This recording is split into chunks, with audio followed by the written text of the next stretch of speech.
नमस्कार, देवभूमि चैनल में आपका स्वागत है। आज के इस वीडियो में हम सुनेंगे वैशाख महात्म्य का 9वां अध्याय। आइए अध्याय आरंभ करते हैं। मैथिल ने पूछा, हे ब्राह्मण, अब आप कृपया करके यह बताइए कि इस प्रकार जब कामदेव का नाश हो गया फिर वह दोबारा किस प्रकार उत्पन्न हुआ। तब श्रुतिदेव ने कहा, हे राजन, अब मैं तुमको स्वामी कार्तिकेय के जन्म का पुनीत इतिहास सुनाता हूँ। यह है परम पवित्र इतिहास, प्राणियों के समस्त पापों को नष्ट करने वाला है। इसके श्रवण मात्र से ही यश एवं पुत्र आदि की प्राप्ति होती है। जब भगवान शिव जी ने कामदेव को भस्म कर दिया तब संसार में प्रलय आ गई। रति अपने पति को मरा हुआ देखकर विलाप करने लगी। उसने पति के साथ सती होने की तैयारी की। पहले तो सबने समझाया, परंतु जब वह नहीं मानी तो बसंत ने गंगा जी के तट पर चिता बनाई। रति नदी में स्नान कर सती होने की इच्छा से जब चिता पर चढ़ने लगी तभी यह आकाशवाणी हुई, हे कल्याणी, तू चिता में प्रवेश मत कर, तेरा पति शीघ्र ही जन्म लेगा।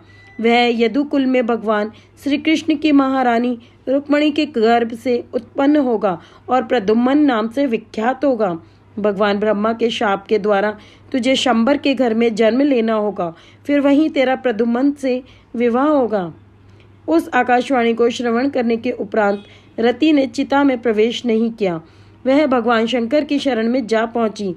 तब महादेव जी ने उसे अभयदान देते हुए यह कहा, हे सुभगे, कलयुग में तेरा पति अंग वाले की तरह मरा हुआ दिखाई देगा। वह अनंग नाम से विख्यात होगा, उससे कोई जीव बच नहीं सकेगा। पूर्व समय में तेरा पति सुंदर नामक राजा था। उस जन्म में तू उसकी पत्नी रज शंकर कारिणी हुई थी, इसी से तेरी यह दशा हुई है। अब तू वैशाख मास का सेवन कर। तू नित्य ब्रह्म मुहूर्त में पतित पावनी गंगा जी में स्नान कर, भगवान विष्णु का पूजन कर, उनके निर्मल चरित्र को श्रवण करना। इस पुनीत मास में तू अशून्य शयन नामक व्रत को धारण करना। ऐसा करने से तेरा पति निश्चय ही तुझे प्राप्त होगा। इस प्रकार आश्वासन प्राप्त होने पर रति को धैर्य बंधा। फिर पुनीत वैशाख मास के आने पर जब उसने गंगा जी में स्नान करके अशून्य शयन व्रत को धारण किया तो उसे तत्काल ही कामदेव दिखाई भी दिया। कामदेव ने वैशाख मास का सेवन नहीं किया था, इसी कारण वह परमेश्वर का पुत्र होने पर भी अंगहीन हुआ। उधर जब महादेव जी अंतर्धान हो गए तो पार्वती जी निराश होकर ये सोचने लगी कि अब मैं क्या करूं। उसी समय उनको ढूंढते हुए हिमवान भी वहां आ पहुंचे और उन्हें अपने साथ घर ले गए। परंतु पार्वती जी ने मन ही मन भगवान शंकर का वरण कर लिया था, अतः वह उनको पति रूप में पाने की इच्छा से गंगा के तट पर उग्र तपस्या करने लगी। उनके माता पिता आदि सभी ने बहुत कुछ समझाया, परंतु वे नहीं मानी और 1000 वर्षों तक शिवलिंग का पूजन करती रही। उनकी उग्र तपस्या को देखकर स्वयं भगवान महादेव जी ने ब्रह्मचारी के वेश में प्रकट होकर पार्वती की नाना प्रकार से परीक्षा ली और जब उन्हें अपने निश्चय पर अटल पाया तो प्रकट होकर ये कहा, हे सुभगे, तुम वर मांगो। तब पार्वती ने हाथ जोड़कर ये कहा, हे नाथ, यदि आप मुझ पर वास्तव में प्रसन्न हो तो मुझे पत्नी के रूप में स्वीकार करें। तब भगवान शिव एवमस्तु कहकर अंतर्ध्यान हो गए। फिर भगवान महादेव ने कैलाश पर पहुंचकर सप्त ऋषियों को बुलाकर हिमाचल के पास विवाह का संदेश देकर भेजा। उन्होंने जाकर राजा हिमवान से कहा, हे राजन, तुम्हारी कन्या पूर्व जन्म में दक्ष कन्या सती थी। उसने पति निंदा सुनने के प्रायश्चित स्वरूप पिता के यज्ञ कुंड में कूदकर अपने प्राण त्याग दिए थे। अब वही सती तुम्हारी कन्या पार्वती के रूप में अवतरित हुई है। तुम इनका भगवान महादेव जी के साथ विवाह कर दो। यह सुनकर हिमाचल ने कहा, हे ऋषियों, मेरी पुत्री पार्वती भगवान महादेव को पति रूप में प्राप्त करने की इच्छा से ही वन में कठोर तपस्या कर रही है। मैं महादेव जी के साथ उसका विवाह करके परम सुखी होऊंगा। हिमाचल के इस उत्तर को सुनकर सप्त ऋषि परम संतुष्ट हुए तथा महादेव जी और पार्वती के विवाह की बात सुनिश्चित करके कैलाश पर्वत पर चले गए। फिर निश्चित तिथि पर महादेव जी की बारात चली। सभी देवतागण उसमें सम्मिलित थे। महादेव जी भी अपने अवधूत वेश में दूल्हा बन बैल पर चढ़कर चले। उनके सभी भूतगण अपनी अपनी विकट वेशभूषा में उनके साथ थे। मुनियों ऋषियों आदि ने उनकी स्तुति की। तदुपरांत हिमाचल ने भार्या सहित प्रसन्नता पूर्वक अपनी कन्या पार्वती का शिवजी के साथ विवाह कर दिया। शिव पार्वती का विवाह होते ही समस्त लोकों में प्रसन्नता छा गई।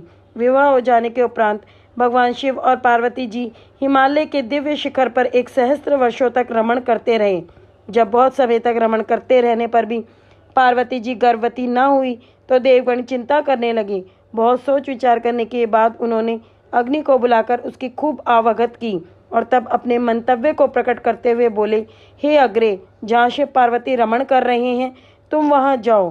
तुम निशंक होकर उनके रमण के समय ही वहाँ पहुँच जाना। जब लज्जा के वशीभूत होकर पार्वती जी वहाँ से हट जाएं, तब तुम बातों में लगाकर शिव जी को बहुत समय तक रोके रखना। बहुत विलंब हो जाने पर ही स्वामी कार्तिकेय का जन्म होगा और तभी हम सबको क्लेश पहुँचाने वाले तारकासुर का नाश भी संभव होगा। देवताओं के इन वचनों को सुनकर अग्नि उसी स्थान पर गया जहाँ महादेव पार्वती रमण कर रहे थे। वहाँ अग्नि को आया देख पार्वती वस्त्रविहीना होने के कारण लज्जित होकर एक और चली गई। यह देख महादेव जी को बहुत क्रोध आया। वह बोले, हे दुर्बुद्धे, तूने असमय में आकर मुझे कष्ट पहुँचाया है। मैं इस दुस्सह असखलित वीर्य को अब तेरे ही मुख में त्याग दूंगा। ऐसा कहकर उन्होंने अपना वीर्य अग्नि के मुख में छोड़ दिया। उस प्रचंड वीर्य के उदर में प्रवेश होते ही अग्नि को बहुत दुख हुआ। तब उसने देवलोक में जाकर यह समस्त वृत्तांत कह सुनाया। सभी देवता प्रसन्न तो हुए, परंतु ये विचार कर दुख करने लगे कि प्रसव कैसे होगा। इस प्रकार महादेव जी का दिव्य वीर्य अग्नि के उदर में 10 मास तक बढ़ता ही रहा। तब सभी देवता गंगा जी के पास पहुंचकर अति विनीत शब्दों में बोले, हे गंगे, महादेव जी का दिव्य वीर्य अग्नि के उदर में बढ़ चुका है, परंतु वह स्त्री न होने के कारण प्रसव नहीं कर सकता। अब इस दिव्य वीर्य को हम सबके कल्याणार्थ आप धारण करें। देवताओं की यह प्रार्थना गंगा जी ने स्वीकार कर ली। तब अग्नि ने गर्भमोचन मंत्र के द्वारा उस दिव्य वीर्य को गंगा जी के अर्पण कर दिया। उस वीर्य की प्रचंडता अद्वितीय थी। कुछ मास से अधिक गंगा जी भी उसके तेज को सहन न कर सकी। उनका जल सूखने लगा और वह अति क्षीण होने लगी। तब उन्होंने भी व्याकुल होकर उसे त्याग दिया। इस प्रकार वह तेजोमय गर्भ सर्पतों सरकंडों में गिरकर 6 भागों में बट गया। कुछ काल व्यतीत होने पर ब्रह्मा जी को भेजी हुई 6 कृतिकाएं वहां जा पहुंची। उन्होंने सरकंडों में पड़े उस गर्भ के सभी खंडों को एकत्रित कर 6 मुख वाले एक पुरुष का निर्माण किया। वह बालक उन्हीं सरकंडों में कुछ समय तक पड़ा रहा। कोई उसका रक्षक नहीं था। इस घटना के कुछ समय व्यतीत होने पर महादेव और पार्वती बैल पर चढ़े हुए जब उधर होकर निकले तो उस बालक को देखते ही पार्वती जी के स्तनों से दूध की धारा टपकने लगी। उस समय आश्चर्यचकित होकर पार्वती जी ने महादेव जी से इसका कारण पूछा तो महादेव जी ने पार्वती जी को उस पिछली घटना की याद दिलाई जब रमण करते समय अग्नि आ पहुंचा था और वे लज्जावश अलग हट गई थी। उस संपूर्ण प्रसंग को सुनाते हुए शिव जी ने कहा, यहाँ सरकंडों में पड़ा हुआ ये 6 मुख वाला वही बालक है। ये तुम्हारा ही पुत्र है, तुम इसे ग्रहण करो। ये तुम्हारा औरस पुत्र है। ये महाबली और भगवान विष्णु के समान पराक्रमी होगा। महादेव जी के इन वचनों को सुनकर पार्वती जी ने उस बालक को गोदी में उठा लिया और स्नेह के साथ उसको दुलारते हुए स्तनपान कराने लगी। फिर पार्वती जी ने कैलाश पर्वत पर लाकर उसका बड़े ही सुंदर ढंग से पालन पोषण किया। हे राजन, कुमार कार्तिकेय की ये जन्म कथा परम पवित्र है। इसको नित्य श्रवण करने तथा पाठ करने से प्राणी को पुत्र पौत्र आदि की प्राप्ति होती है। वैशाख मास में धर्म का आचरण करने वाली जो भी स्त्री इसका श्रवण करती है वह कभी विधवा नहीं होती। इस पुनीत वैशाख मास के सेवन से ही बिना शरीर वाला कामदेव भी शरीर वाला हो गया। जो प्राणी इस वैशाख मास का विधि पूर्वक सेवन करके स्नान दान आदि करते हैं वे कभी कष्ट नहीं पाते, परंतु जो लोग इस मास को बिना स्नान दान के ही बिता देते हैं उन्हें अनेक प्रकार के दुख भोगने पड़ते हैं। ये महीना सबके लिए धर्म कृत्य करने योग्य है। इति नवमम अध्याय समाप्त। यहाँ पर 9वां अध्याय समाप्त होता है। कल हम बैसाख का 10वां अध्याय सुनेंगे। ओम विष्णुवे नमः, ओम माधवाय नमः। जय माता दी। कल से शिव महापुराण का लाइव टेलीकास्ट शुरू हो रहा है, तो उसे देखना और सुनना ना भूले। चैनल को सब्सक्राइब नहीं किया है तो अभी चैनल को सब्सक्राइब कर लीजिए।